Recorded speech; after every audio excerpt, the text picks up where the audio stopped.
पारिस्थितिकी तंत्र। सर्वप्रथम यह शब्द एजी टांसले द्वारा दिया गया।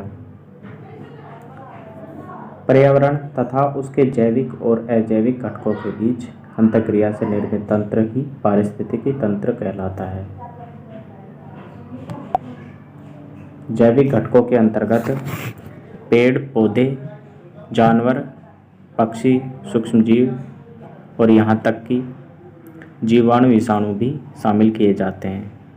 अजैविक घटकों के अंतर्गत जलवायु, सूर्य, वायुमंडल, खनिज पदार्थ और मृदा शामिल की जाती है। मानव स्वयं में एक सामाजिक सांस्कृतिक पर्यावरण है, क्योंकि यह अपनी आवश्यकता के लिए प्रकृति से पदार्थों को प्राप्त करता है, अपनी आवश्यकता के लिए संसाधनों का निर्माण करता है और कृत्रिम पर्यावरण का निर्माण करता है और एक दूसरे लोगों से अंतःक्रिया करता है। अतः सामाजिक और सांस्कृतिक पर्यावरण निर्मित होता है। इकोसिस्टम को समझने के लिए हम एक ट्री इकोसिस्टम को देखते हैं।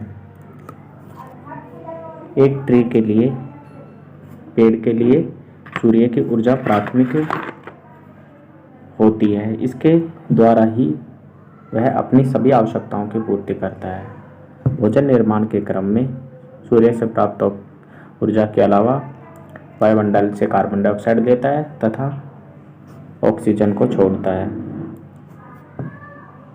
जलमंडल के रूप में बादल से वर्षा होती है, झील तालाब बनते हैं और मृदा में आर्द्रता आती है, जिसे पेड़ पौधों द्वारा अपने लिए ग्रहण कर लिया जाता है।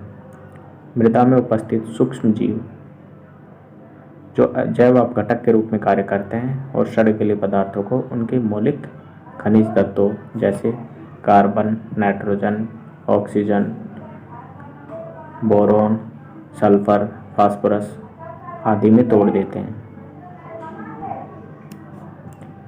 अब इस पेड़ को की पत्तियों को कोई प्राथमिक उपभोक्ता जैसे गिलहरी खाती है।